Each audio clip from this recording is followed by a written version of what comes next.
Eesti noortekoondise peatreener Ivar Kotkas.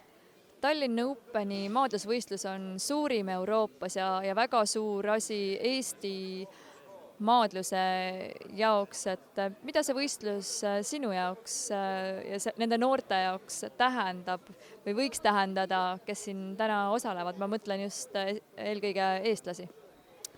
Minu jaoks kui treenerina tähendab iga võistlus palju, et sa näed, kuidas on sportlased valmis õpitud realiseerima. Tallinna Open on rahvusvaheline võistlus ja iga rahvusvahelise võistluse kaal sportlaste ettevalmistuses on ääretult tähtis. Ja ma arvan, et igal sportlasel on hea kodus võistelda ja võistlemise muudavad veel väärtuslikumaks see, kui siia tulevad tugevad konkurendid. Kuivõrd tugev on see konkurents, et sa oled väga palju käinud maailmas ringi ja näinud erinevaid klubisi ja võistkondi, et kas on sul mingi ülevaade, et kes on siia kokku tulnud?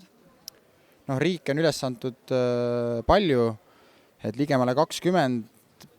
Kindlasti võistlusprotokoll näitab, kui palju siis tegelikult on kehakaaludes erinevaid maadlejaid ja ega väga keeruline on öelda enne võistlust, kui tugev või kui nõrk see võistlus on. Kindlasti võistlus on tugev, et Kasahstani ja Venemaa sportlased, meie lähinaabrite sportlased on väga hästi näidanud ennast erinevatel turniiridel ja kahtlemata nende siinolek näitab seda, et tegemist on tugeva turniiriga.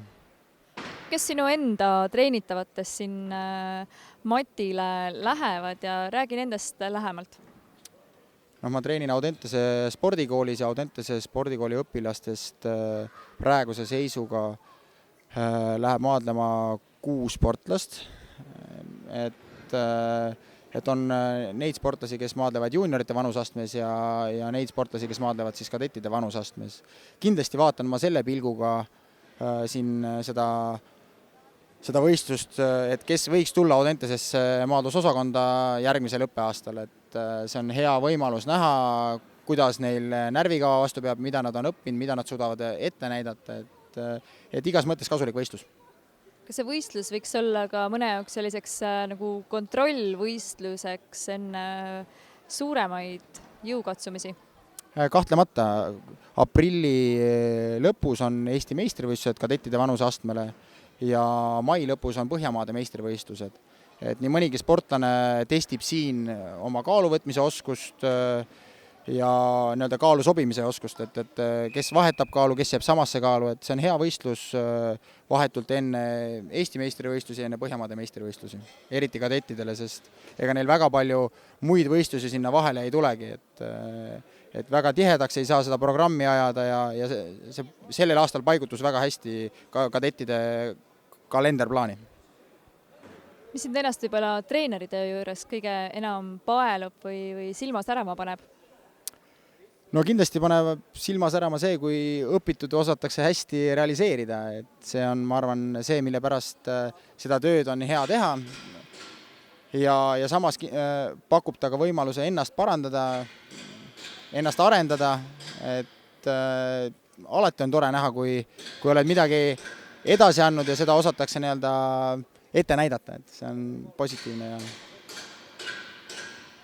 On sul ka mõni selline treeneri eeskuju, kelle pealt õpid, võtad šnitti ja kellele alt üles vaatad? Jah, neid treenereid on kindlasti mitmeid. Eesti maadlustreeneritest on kindlasti Ahto Rasko selline treener, kellele mina vaatan alt üles ja teen suure kummarduse, et ääretult professionaalse suhtumisega. Spordis loevad tulemused on talle eeskujulikud, nii et väga kaugelt ei pea otsima selliseid talendikaid treenereid. Minu meelest igalt treenerit on midagi õppida ja kui sa ainult ise oskad õppida erinevatelt treeneritelt, ma loodan, et mina õpin kogu aeg.